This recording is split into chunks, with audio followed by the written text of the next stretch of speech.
Right breaking news అయితే చూస్తున్నాం. Machilipatnam ration బియ్యం మిస్సింగ్ కేసులో ట్విస్ట్ నెలకొంది. కేసులో పేర్ని నానిని నిందితుడిగా చేర్చారు పోలీసులు. బియ్యం మిస్సింగ్ కేసులో A6 గా పేర్ని నానిని చేర్చారు. ఇప్పటి వరకు 4 నిందితులు అరెస్ట్ చేయగా కేసులో A1 గా పేర్ని నాని భార్య జయసుధకి ఇప్పటికే ముందస్తు బెయిల్ ఇచ్చారు. తాజాగా పేర్ని నానిపై కేసు ఫైల్ కావడంతో అరెస్ట్ చేసే అవకాశాలున్నాయని తెలుస్తోంది. ఇక మరోవైపు పేర్ని నాని ఏపీ హైకోర్టులో లంచ్ మోషన్ పిటిషన్ దాఖలు చేశారు.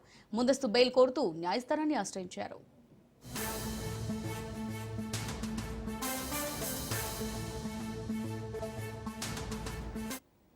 పేర్ని నాని బియ్యం మాయం కేసులో పోలీసులు పురోగతి సాధించారు. రిమాండ్ రిపోర్టులో కీలక అంశాలను పేర్కొన్నారు. రైస్ మిల్లర్ నుంచి A2గా ఉన్న మానస తేజ బ్యాంక్ అకౌంట్ కి 24 లక్షల రూపాయలు బదిలీ అయినట్టు పోలీసులు గుర్తించారు. అలాగే రైస్ మిల్లర్ నుంచి లారీ డ్రైవర్ అకౌంట్ కి 16 లక్షలు ట్రాన్స్ఫర్ చేసినట్టు రిమాండ్ రిపోర్టు పేర్కొంది.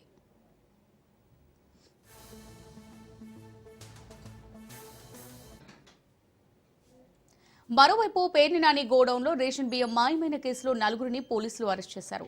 గోదాం మేనేజర్ మానస తేజ, పౌర సరఫరాల శాఖ అసిస్టెంట్ మేనేజర్ కోటిరెడ్డి, పెడన నియోజకవర్గంలోని నందిగామకు చెందిన రైస్ మిల్లర్లు బొర్రా ఆంజనేయులు, పెడన మండలం పెనుమలకి చెందిన లారీ డ్రైవర్ బోట్ల మంగారావును పోలీసులు అదుపులోకి తీసుకుని విచారించారు.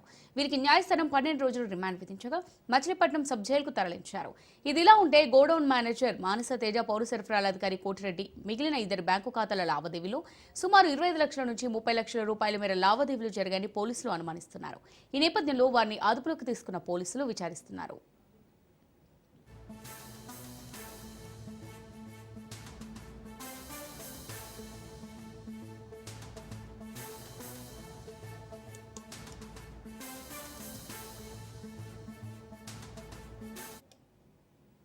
రైట్ గా దీనికి సంబంధించి మరిన్ని డీటెయిల్స్ మా ప్రతినిధి క్రాంతి లైవ్ ద్వారా అందిస్తారు. క్రాంతి, మరి నిన్న మొన్నటి వరకు అసలు ఈ రేషన్ బియ్యానికి సంబంధించి ఎలాంటి అవకతవకలు జరగలేదు, ప్రభుత్వాలు కుట్రలు చేస్తున్నాయి, నా భార్యని నా ఫ్యామిలీని టార్గెట్ చేశాయి అని చెప్పిన పేర్ని నానిని ఈ రేషన్ బియ్యం మిస్సింగ్ కేసులో A6 గా పోలీసులు చేసినట్టుగా తెలుస్తుంది.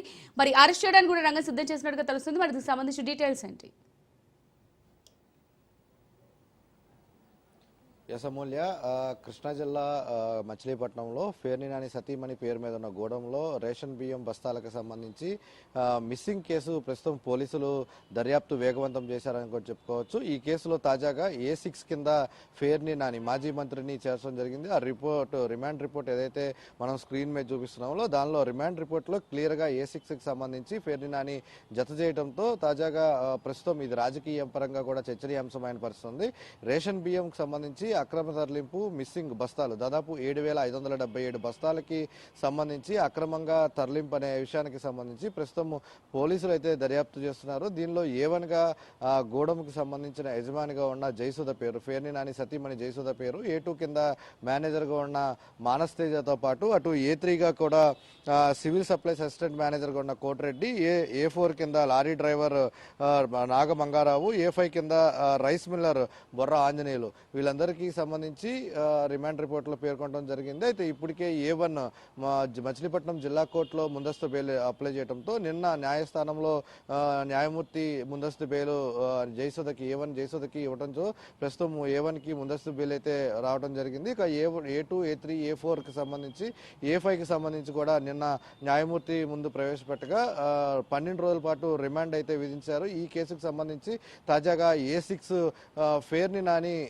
పేరు జత చేయడంతో ఈరోజు పేర్ని నాని హైకోర్టులో లంచ్ మోషన్ పిటిషన్ కూడా వేయడం జరిగింది. అయితే దీనికి సంబంధించి ముందస్తు బెయిల్ కోసం హైకోర్టుని ఆశ్రయించారు. హైకోర్టులో లంచ్ మోషన్ పిటిషన్ దాఖలు చేశారు. దానికి సంబంధించి ప్రస్తుతము హైకోర్టులో ఈ రోజు విచారణకు వచ్చే అవకాశం అవుతుంది. రేషన్ బియ్యంకు సంబంధించి గోడం నుంచి మాయమైన కేసులో ఇప్పటికే పోలీసులు వేగవంతంగా దర్యాప్తు చేస్తున్న నేపథ్యంలో నిన్నటి వరకు ఈ కేసు నమోదు చేసినప్పటి నుంచి కూడా అటు పేర్ని నాని కుటుంబ సభ్యులందరూ కూడా అజ్ఞాతంలో ఉన్నారు.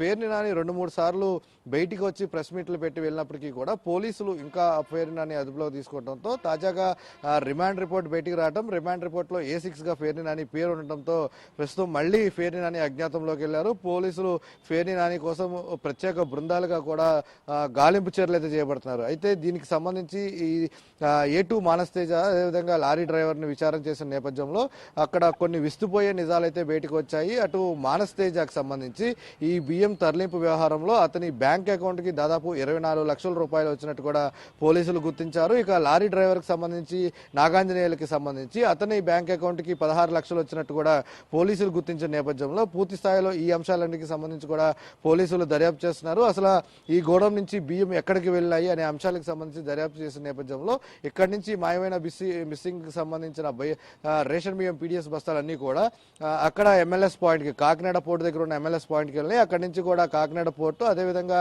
కాకినాడ పోర్టు నుంచి కూడా ఇతర దేశాలకు వెళ్లి అక్రమ తరలింపు జరిగాయంటూ కూడా కొంత విచారణలో తెలిసినట్టు కూడా సమాచారం అయితే ఉంటుంది. ఈ నేపథ్యంలోనే ఈ అంశాలన్నిటికి సంబంధించి కూడా పోలీసులు పూర్తి స్థాయి దర్యాప్తు వేగవంతం చేశారు. ఇప్పటికే ఫేర్ని నానికి సంబంధించి అజ్ఞాతంలోకి వెళ్ళినట్టు కూడా తెలుస్తుంది. ఎందుకంటే గత 2 రోజుల క్రితం కూడా ఈ అక్రమ అరెస్టులంటూ కూడా ఫేర్ని నాని మీడియా ముఖంగా చెప్పిన పరిస్థితుంది. రాజకీయ కక్షతోనే ఈ రకంగా తన కుటుంబం పైన అక్రమ కేసులు బనాయిస్తున్నారంటూ చెప్పుకుంటూ వచ్చారు. అదేవిధంగా మిస్సింగ్ ఏదైతే బియ్యం బస్తాలు మిస్ అయినాయో వాటికి సంబంధించి డబ్బులు కూడా చెల్లించాము, కానీ ఇంకా కేసులు నమోదు చేస్తున్నారు తమ కుటుంబ సభ్యుల పైన అంటూ కూడా ఫేర్ని నాని చెప్పుకొచ్చే ప్రయత్నం అయితే చేశారు. తాజాగా దానికి సంబంధించి కట్టిన ఫైన్ కి కాకుండా ఇంకా అదనంగా బస్తాలు కూడా మిస్ అయినట్టు కూడా సివిల్ సప్లైస్ అధికారులు గుర్తించిన నేపథ్యంలో దాదాపు 3.37 కోట్ల మేర అధిక ఇంకా బస్తాలకు సంబంధించిన ఫైన్లు అయితే కట్టాలంటూ ఇప్పటికే జాయింట్ కలెక్టర్ ఆధ్వర్యంలో ఫేర్ని నానికి సంబంధించి ఆ యాజమాని గోడం ఫేర్ని నాని సతీమణి యాజమానికి సంబంధించిన గోడంకి నోటీసులు అయితే జారీ చేయడం జరిగింది. ఈ నేపథ్యంలోనే ఇప్పటికే అటు A1 జైసుధాకి ముందస్తు బెయిల్ రావడంతో A2, A3, A4, A5 కి సంబంధించి అరెస్ట్ చేయడం జరిగింది. వాళ్ళని న్యాయమూర్తి ముందు పెడితే 12 రోజుల రిమాండ్ కూడా విధించడం జరిగింది. ఇక A6 కి సంబంధించి అరెస్టు కొంత సస్పెన్స్ గా మారిందని కూడా చెప్పుకోవచ్చు. అయితే అరెస్ట్ చేస్తారనే సమాచారం ఉండటంతోనే ఫేర్ని నాని ఇప్పటికే అజ్ఞాతంలోకి వెళ్ళిపోయారు. కానీ బయటికి వచ్చి అక్కడ మచిలీపట్నంలో ఉన్నా కానీ పోలీసులు ఎందుకు అరెస్ట్ చేయలేదు అనేది ఇక్కడ ప్రశ్నార్థకంగా మారిన పరిస్థితుంది. ఇప్పటికే కూటమి నేతలందరూ కూడా దీన్ని ఒక ప్రశ్నార్థకంగా మారుతున్నారు. అంత బహిరంగంగా వచ్చి ప్రెస్ మీట్లు పెడుతున్నారు. అతను చేశాడని తెలిసినప్పటికీ కూడా ఎందుకు పోలీసులు ఫేర్ని నాని అరెస్ట్ చేయలేకపోతున్నారు అనే దానికి సంబంధించి కూటమి నేతలు ఇటు పోలీసులు కూడా ప్రశ్నిస్తున్న పరిస్థితి అయితే ఉంది. మొత్తంగా ఈ అంశానికి సంబంధించి తాజాగా ఫేర్ని నాని అజ్ఞాతంలోకి వెళ్లి అటు హైకోర్టులో లంచ్ మోషన్ కి కూడా తన ముందస్తు బెయిల్కి సంబంధించి తన న్యాయవాది ద్వారా హైకోర్టులో లంచ్ మోషన్ పిటిషన్ వేయడం జరిగింది. అయితే ఈ రోజు ఆ లంచ్ మోషన్ పిటిషన్ విచారణకు వచ్చే అవకాశం కూడా కనిపిస్తుంది. మొత్తంగా ఈ కేసుకు సంబంధించి కొంత కూటమి ప్రభుత్వం అదేవిధంగా అధికారులు కూడా ప్రతిష్టాత్మకంగా తీసుకున్నారు. ఏదైనప్పటికీ కూడా ఈ కేసులో ఏదైతే రేషన్ బియ్యము బస్తాలకు సంబంధించి 7,577 బస్తాలకు సంబంధించి మిస్సింగ్ కేసుకు ఇప్పటికే దర్యాప్తు ముమ్మరం చేసిన నేపథ్యంలో ఫేర్ని నాని ఆచూకీ కోసం కూడా ప్రత్యేక బృందాలు గాలింపు చర్యలు అయితే చేపడుతున్నారు. Amulya, right, thanks for the updates Kranti.